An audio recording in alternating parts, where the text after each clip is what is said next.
What's going on, people? Welcome back to Premzy TV. Make sure you're smashing a like on this video, subscribe if you're new, and just before we dive into the video, I want to say a massive thank you to all subscribers, all new subscribers, as we've hit 4K people. We're actually run about 4.5K. So let's try to get that 5K by the end of this year, people. That'd be massive, man. That'd be massive. But as you can see, the World Cup is starting today, and we got my main man in the building, Saeed. What you telling me, my bro? You good? Are you excited? We're excited. You know what, man? I've actually got a World Cup fever today, you know. Like, I woke up today and I thought, I'm excited, you know, bro. Like, you know, a lot of it beforehand, I was like, I'm going to miss Premier League football. But I think yesterday gave me a day to realize, bro, no football is better than no football. Because I went to town, bro, yesterday. Fucking crazy town, just mad at the minute here. And then I came, and I was like, bro, what are we doing today? Like, Saturday's football day. And then I realized tomorrow is World Cup day. So I was like, you know what, football is better than no football. And let's just get into it, man. It's going to, I think a lot of it, you know, the media trying to put it down and whatnot, and they're trying to make it like it's the worst World Cup ever. But I think for me, you know what, it might live up to it, man. Because there's going to be a lot of technical quality, man, in this World Cup, man. You know what I mean? Serbia. You know what I mean? There's teams that you think, oh, they're not really good, but they might be good. They might be surprising a few people, man. No, I hear that still, bro. I'll be honest, I'm pretty much the same, you get me? Because it's in the middle of the winter and it's a little bit off-key. And being honest with you, since I was a little kid, I used to really be into the World Cup. But as I've got older, kind of slightly fell off it a little bit. But I'm not going to lie, because man's been starving of football for a few days, a week or so. You get me? You're getting excited that the games are on. But you know what, bro? The first question I want to ask you, is football coming home, bro? Is football coming home? Talk to me. Let's get into England's chances in this World Cup. Because if you deep the situation, last World Cup semi-finals, Euros, finals. So even though we haven't really given them any hope in recent years, they've actually got to the latter stages of the competition. So what you telling me? I don't know, man. It's a Southgate tax, isn't it? A lot of people don't. Like, we don't dislike the team. It's just Southgate, isn't it? Like, this guy, yes, you have to respect that he got to the World Cup semi-finals to Croatia, lost out to Croatia, and then the final. I get it, but I think he's reached the ceiling. I'm not gonna lie to you. I think now, since that Euros, I think the dislike has been the fact that he's become more pessimistic with his team, bro. Like, he's just playing 5 at the back, sometimes 7 at the back. I think the fact that we've got more talent in the team now, and then you look at the fact that the way he's trying to play, that's why everyone's a bit pessimistic. Like, and then obviously, you know, how much more can he go? He's been to a semi-final and a final in Euros. Where can he reach the ceiling? Has he? Is it third time lucky, bro? Is it going to be third time lucky? You don't know. Don't ever discredit England, because they've still got a world-class striker up front. They've still got players on their day that are dangerous. But it's how you set up, man. It's like with the Portugal team. You've got all the quality in the world, but they've got a dinosaur manager. And this is the thing, that how much more can you say Portugal deserve it more than another team? But the manager sets the precedent. He sets the tactics. He plays people that are meant to be played, like Maddison or Mount. Everyone's going to say Maddison, but he's going to play Mount. So do you see where I'm coming from now? Like, certain things have to be done by the manager. And if he doesn't do them, then England don't have a chance. And that's why it comes down to the manager. If he lets this England team play, he plays a system that's fluid, and he plays a team that can go far in the competition, then England will go far. So it's crazy to think that all England's hopes lie with the manager's selections. Do you think, bro? Do you think, Harry Maguire is going to be starting for England?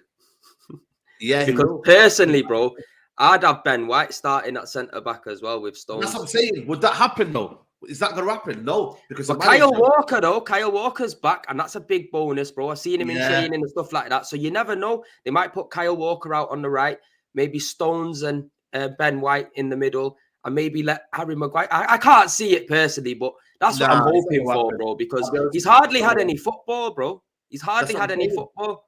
That's what I'm saying. But then again, Kyle Walker's been out injured for a while. You're bringing him back in. Ben White, for me, I'm looking at that right back position, if you're playing in a 4-3-3, Ben White, like I said, with Trent, has he had the greatest of seasons? I'm not sure. You know what I mean? So I feel like, for me, is he going to pick players that are based on form, or is he going to pick players that are just working his system? And he's going to pick the latter. He's going to pick players that work in his system, the Maguires, the Mounts, the Declan Rices, obviously, it would have been Reece James. I think he's going to play Kieran Trippier in this team. Yeah. So, he deserves it, bro. Kieran Trippier actually deserves it. Right back, I would play at right back. But then he likes him at left back. So it's weird. He likes Kieran Trippier at left back. So it's like, where do you go? But does he do that to facilitate Kyle Walker into the team, though? There you go. That's what I'm trying to say. He tries to do that. But then he would be better in a back three.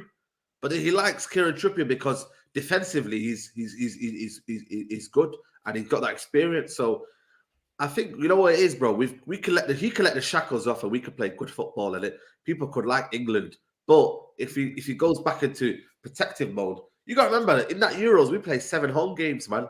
We played a lot of games at home. We played 7 at the back, and we got through it. And our defense was stronger. And we made sure that Sterling and the guys up front did their job. So I can't lie. In this World Cup now, it's gonna be hot. It's gonna be intense.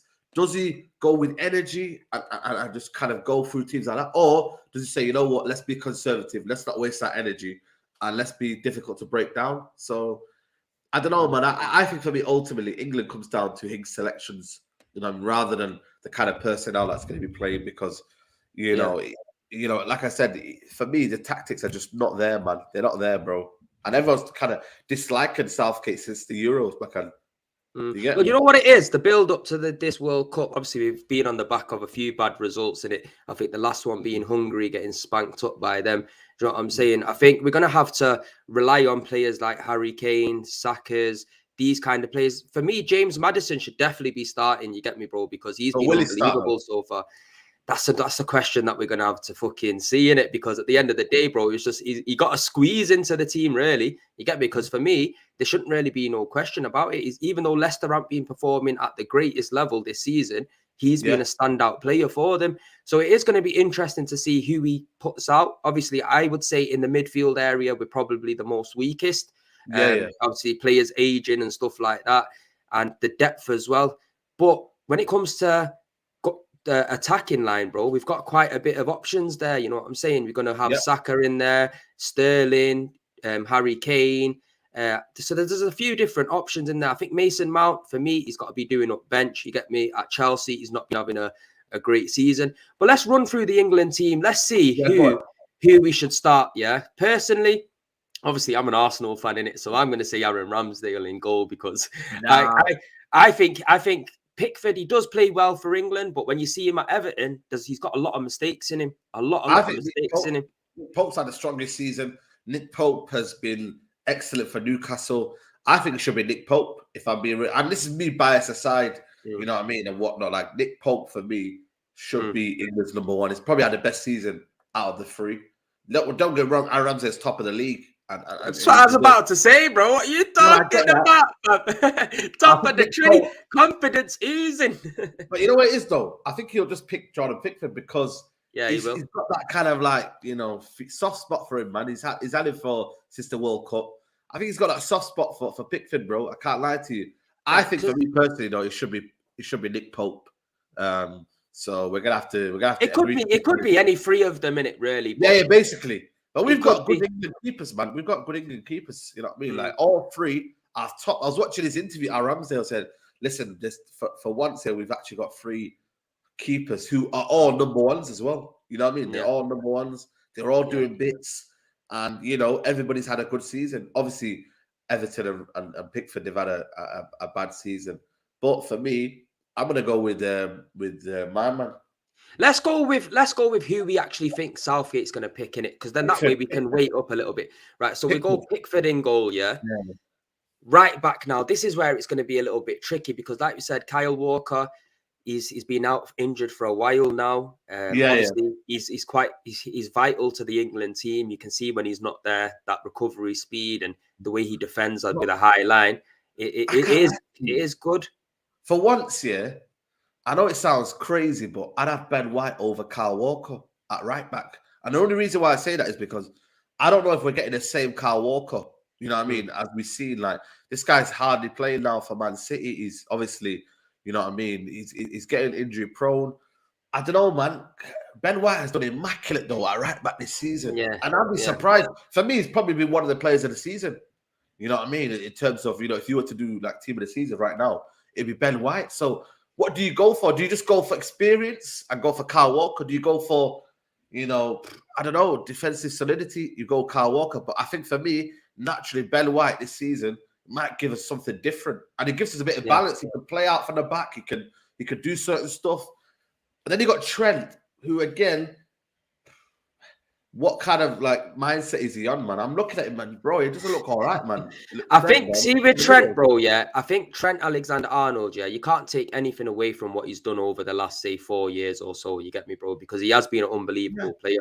I think it's not just his fault that Liverpool have, declined in recent season, well, in this season, shall I say, rather, because the whole team as a whole haven't really been clicking. But we can see the defensive frailties there. You get me? I think with Trent Alexander-Arnold, he probably come on, say, last 30 minutes if we need to push for a goal or something like that and give us that intensity moving forward. But if we're going to go realistically with who Gareth Southgate might actually pick in that position, I can't see him put him. I would want Ben White to start. Don't get me wrong, bro. I would definitely want Ben White to start. However, I can't see him bringing Ben White in and just throwing him in the right back position straight away in a massive tournament like this, you know what I mean, without that experience. Because you know what Southgate's like, you get me? We know what he's like. So it wouldn't surprise me if we see Kyle Walker actually starting at right back. Like you said, Kieran Trippier, that he likes playing him at left back.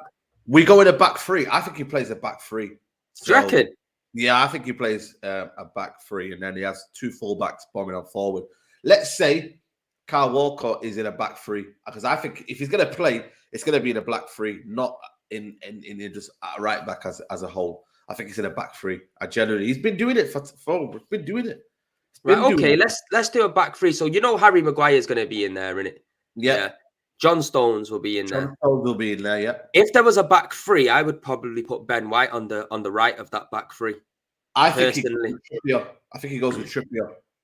He goes with Trippier. Yep. Right, okay. So then let's go for the wing backs then. So right wing back, who do you think that might be? Trippier will go right wing back. And Kyle Walker as the third centre back. Yeah, third centre back. And then you got Stones in there as a free. And Maguire. And then you got Luke Shaw, left wing back, sorry. Luke Shaw. I forgot about Luke Shaw. Yeah, Luke Shaw. You know what? I like Luke Shaw. I think there's a lot to his game that he can. He's good, but it's about mindset for him, man. He's literally, if you can control his mind and get him on the path, then for me, he's excellent. But once he loses that mindset, he just goes back into a shell, and it's like, I've got nothing to prove. So I think Luke Shaw would be left wing back for England. That's what I would go with. So that back five there would be my back five, and I think that's what he will go with as well. I generally do. Okay. Let's look at the midfield now. So we say 2 midfielders in there? 2 midfielders in there, and I think it will be Declan Rice and Jude Bellingham. Definitely, 100%. That's who I think deserves it. I don't want to be seeing Jordan Henderson and all that, bro. That's all a mad thing, you get me, bro. Calvin Phillips, nah, man. Calvin Phillips, that story needs to end, man. I'm tired of them 2 midfielders there. They're still like stiff, man. Like at least Jude Bellingham, we've got like a guy who progressive play as well, innit? Progressive player. We've got technical ability, can do a lot, can arrive late in the box as well. So you've got goal scorers in there. So for me, that balance there is sorted. But he needs to make sure that he's allowed to advance, man. We watched a couple of games and Jude Bellingham and Declan Rice are in the same position, man. One of them has to advance, man. One of them can sit and one of them can go. You know what I mean? That makes sense like that, bro. So if we do play a back five, then are we sacrificing a creative midfielder then? Because do you reckon he'll play a 3 at the top, or do you reckon he'll have a 10 and 2 strikers? 5-2. So 5-3-2. So he's going with 2 strikers up front. Yeah, I think he could go with 2 strikers. He'll play Mount behind them, and then he'll have 2 up front. Or he needs to have Maddison in there, man. What the fuck's he on, man? Sorry. He'd probably go with a 3-4-3. 3-4-3. So as the wingers progress into a 4, and then a 3 up front. Do you get it? So who do you reckon the 3 is going to be then? Let's talk about the 3. Harry Kane. Saka, Sterling, and Harry Kane. Right, okay. So that team that we've just spoke about, Saeed, do you reckon they've got a chance to get into the latter stages? Because on paper, you would say all Premier League quality. experience. I don't think England win the first game, against Iran. Bro, Iran's, yo, have you watched, I don't know if you watched Iran, but they're a good team. Bro, I've not watched Iran yet, but all Iran I know is that it's team. taking the piss. No, honestly, Iran have got a good team. They've got some players that play in Europe. They've got technical players as well. Iran is not going to be no pushover, man. I think the way they qualified as well was near to perfect. Like Iran, bro, they're a good team, So I think for me, and then you got like, say you don't win the first game against Iran, then you go into the USA game thinking, shit, we need to win now. If we don't win, then we could be knocked out by Wales. So all of them situations, can they handle the pressure? All them games there can be scatty, can be. You would think they would, though, innit? Like at the end of the day, everybody in that team is Premier League quality. You get me? You got Jude Bellingham in there, who's fucking unbelievable. You get me? You can see in the summer he's going to be getting a massive move to one of the Premier League clubs. Bro, as a team, this is where it kind of goes different for and the manager's tactics as well, innit? And the manager's tactics, you get me? We got Sad Imran saying, I think France were flopped. You know what? It's very rare that you see a team win the World Cup twice in a row, innit? So it wouldn't surprise me either. But look, now we've talked on England, yeah. Let's move on from England, yeah. Messi and Ronaldo, their last World Cup, you get me, bro? Yeah. What do you reckon is going to be taking place there? Because as you've seen with Ronaldo coming out with the Piers Morgan situation and all that, you can see he's still very much full of himself, still wants to be the best. Lionel Messi, for me, the GOAT, you get me? He's not just about scoring. Everything else about his game is unbelievable. This is their last World Cup. This is their final chance to both lift that World Cup. You know what I'm saying? Because when you want to be one of the greats, well, they are. You can't dispute it.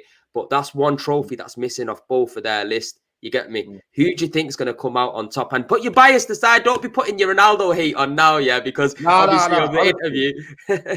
I'm not going to lie to you. I think even without the feeling, I think Messi is probably in a team that is more balanced and suited towards him. I think, Messi plays better in that team than Ronaldo does. Ronaldo's chasing lots of shadows. I don't think he complements the team. I think the team's waiting for him to retire, man, because I think then they could obviously be unleashed. I'll be honest with you, man. I think Argentina, they've got Warriors in there. I think they've got probably a more balanced team. But then again, Portugal team is very, very talented, man. When you look at it, look at the midfield, it's stacked. Bruno Fernandes, Paulinho, Vitinho. Their backline is still very, very good. I ain't gonna lie to you, man. They're both good, but I think Argentina will get further than Portugal, only because as well, the manager as well. That manager there, another dinosaur, man. I don't know if you know that Santos guy. Yeah. Terrible tactics. Honestly, worst type of football he plays. And again, Ronaldo being on there as long as he can. I've been watching a lot of Portugal games here, and they tailor towards Ronaldo, whereas I think Messi complements the team. And I think that's the two differences between them. Ronaldo being up front, could it be a hindrance? Because at the end of the day, what you got to do is when you're pressing as one team, Ronaldo can't give you that. Whereas Messi just floats around and kind of impacts the team here and there. So I don't know, man. I think for me, Ronaldo, like I said, going out last World Cup, could he do it for Portugal? It's going to be difficult, but I think Messi and Argentina, man, I think, you know what? They've got the Warriors in there. They've got the team. They've got look at the strike force, Alvarez. They've got. It's gonna be proper, man. I just think for me, Argentina will have the X factor going into the last stage. I'm not sure. It all depends on the manager and what balance of the team he does. Does he play Leao, who's had a brilliant season? Does he play Bernardo? So how does he go about his tactics? This will be the key thing, bro. What are you thinking? Are you thinking they'll write off Portugal? What are you thinking? Do you know what? First of all, I just want to say, people in the comments, make sure you keep yourself, on a respectful level, and respect our guests. No one chatting no shit. You get me? I'll just put you on a timeout. You know what I'm saying? That's just how it is. But yeah, when it comes to it, I think this year round, I think Messi's going to be going into the World Cup with an Argentina team that is a better team than it's probably been over the last couple of years. Right. And I think the same with Ronaldo. His Portugal team now is a lot better than what it has been over the last couple of years as well. So they're better suited now to go further in the competition. I just feel it's going to be who wants it more. You get me? Whether their legs can have still got the miles in it, because you've seen with the Premier League with Cristiano Ronaldo, he gets the goals, but can he be pressing, running for 90 minutes? that's gone out of his game. You get me? He ain't doing that. You get me? With Messi, he's a maestro, ain't he? When the ball comes to his feet, what he does with it, he's going to be able to see if he gets that time and space on the ball. But for me, I think I can see Ronaldo's a jammy. Ronaldo's jammy, you get me? He ends up managing to get his way through. You get me? Look at the Euros, bro. No one expected Portugal to win the Euros. Do you know what I'm saying? Look at that Euros team he won it with, though. Do you know what I mean? I know. They went how many draws and how many penalty shootouts. And that's what I'm trying to say. I think for me, this is a very, very good Portugal team, though. Very, very good. But again, what do? Did they just force Ronaldo for the sake of it? How do they go about it, man? Because the manager loves Ronaldo, and it's one of them, man. You know what I mean? How can they carry him? How can they balance the team so they're working towards his needs? Because you can't press anymore. He's there and he's a finisher. He's a poacher. He's a fox in a box. So but you know what? I think he'll have that respect for him, knowing that it's going to be his last World Cup, and he'll give him them minutes. You know what I mean? Because if you're a manager and you know he's been a fucking national hero for Portugal, you get me. So you're going to be thinking. Sadiq said it there. He said it's more of a complete player because scoring is also a career. I think that's a very, very good point there. He can do a lot more than what Ronaldo can offer as well. Yeah. You know what I mean? And that's what gives you the edge. And I think that South American grit, that's going to be in there as well. In the Argentinian team is unbelievable as well. So personally, I'm going to say Messi comes out on top. You get me, bro? I'm going to say Messi comes out on top. You get me? But it's one of them situations. Would they be happy if, say, for example, Ronaldo or Messi, they didn't win the World Cup, but they're the top goal scorer in the competition for their last World Cup? Do you reckon they can live up? Do you reckon they'll live with that, or do you reckon they'll be just wounded that they haven't won it? They could be wounded, but I think ultimately, you know what I mean? I think both of them will go in with a mindset of trying to win it, man, and trying to get as far as they could. But you know what I mean? Because a lot of players that are out of this World Cup, man, and this is the saddest thing about it, man. You know what I mean? How can players stay fit? There will be more kind of because because playing now in the winter, they've had a long grueling season. They might be susceptible to kind of hamstrings, man. Whereas at least in the World Cup in the summer, you kind of had more of a longer training camp. Your body's a bit more recovery mode. Right now, they've gone in for one training camp into straight another. So it's going to be interesting. But I think for me, both teams will at least get to past the quarterfinals. At least, you know what I mean? That'll be the minimum that they get to. Quarterfinals, semifinals. I think they'd be disappointed if they both didn't go to at least the semifinals because they're both, unbelievable teams. Well, I think this might be Neymar's last World Cup as well. So let's move on from Ronaldo and that, Obviously, for me, Brazil, I feel like it's been such a long time now in these kind of competitions. Brazil haven't really been effective. I feel like the team and the squad depth that they've got this year is going to be hard to really match, because there's a lot of Premier League quality in there as well. Yep. And also, if you've been keeping a track on Brazil, I don't think they've lost a game for a long, long time now. Neymar's last World Cup as well, bro. He's gonna want to do something. He's gonna want to be that main guy. And for me, I put Brazil down as my favourites to win it. You get me? I just have a feeling, something about them that I just feel that they might be able to squeeze it out. What do you reckon? Do you reckon Brazil, with the depth that they got, they could cause serious problems, or do you reckon everyone's just looking at them a bit too much and gassing them up a bit too much? No. I think the fullbacks area are maybe a weak point for them, but I think everything else, I can't lie to you, they've got a strong team, man. I think for me, the attack force is deadly. Neymar, you know what I mean, Vinicius, all young as well, man. Richarlison, they're all, you know what I mean, Rodrigo. You got, bro, they got attack force. The midfield is getting strong as well. They've got a balance in there, man. It's just only the fullback areas, but I think that can be accommodated if they can get the centre midfielders and the defensive midfielders to cover. They could be all right in there, but this is Brazil's time. This is Neymar's time. I can't lie to you. There's something that makes me want Neymar to win it, just so that people can stop hating on him, man. So people can stop doubting his qualities. Gabriel Jesus, there you go. So you get me. Even Bruno Guimaraes, bro, my man's a bad man, and I'm so pissed off Arsenal didn't go and get him because he wanted to come to us. We were after him for about 2 seasons, and these fuckers just let him go to Newcastle. But that is one of them situations. That is what it is, man. You get me? Like Arsenal. Now we got Granit Xhaka, who's ended up jumping out of his skin like he's a bad man. We've got what's the song, man? Standard, bro. But let's have a look at a few of the other teams as well, because you've got France in there as well. France, you've got Uruguay. Hopes are all on Mbappe for France, man. Benzema's out. All hopes are on Mbappe, the golden boy, to carry them through. Let's see, man. Uruguay, strong team. Strong. I haven't got a good feeling about France this year. You get me? I don't think they're the same. That's the same team that they were a few years back. The World Cup curse. The World Cup curse. Have you heard about it? Nah, talk to me. So basically, France '98, they won it. Then they went out in the group stages. Who else is there? But to be fair though, Brazil, did they go out? Yeah, I think Brazil went out as well. They won it in 2002, 2006. They went out early. Italy, 2006, they won it. 2010, they got out early. 2014, Germany won it. 2018, they went out. So World Cup curse, man. Yeah, fucking hell. Someone mentioned Fred in there, but to be fair, Fred normally plays all right for Brazil. Fred for Brazil. Yeah. Fred for Brazil. He normally does all right.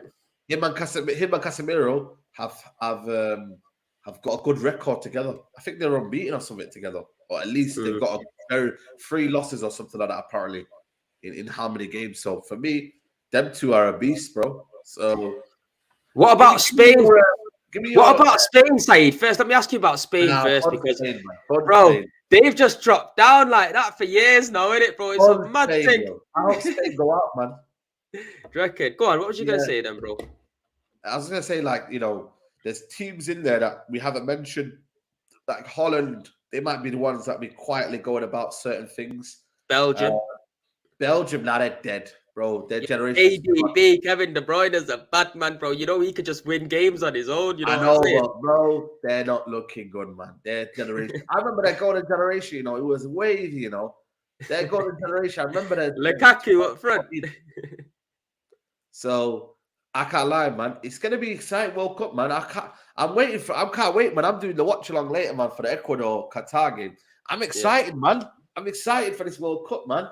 Can't wait, bro. Do you know what? Yeah, it's gonna be interesting. I think Qatar, they're gonna get spanked up today. You get me, bro? I've probably got a couple of players, man. So I think for me, have they got that kid, that right back guy who scores goals from like fucking 50 yards out? Yeah, I seen him on the Gary Neville thing on Sky that he did a little interview with him. Yeah, Gary Neville went to Qatar, innit? I think in recent times he met up with Tim Cahill, and Tim Cahill was like a footballing guy out there to spot and stuff like that. And I think he was. So you don't know, innit? You know all the money they got, I'm telling you now, they probably got all their players on roids, fam. I'm telling you, people, make sure you're smashing a like on the video, innit? If you're in the chat, you get me, people. But we're going to give you guys our predictions on the semi-finals and the finals, and then we're going to be wrapping it up, people. Who do you think's making the semi-final, bro? Brazil, Argentina, Portugal, and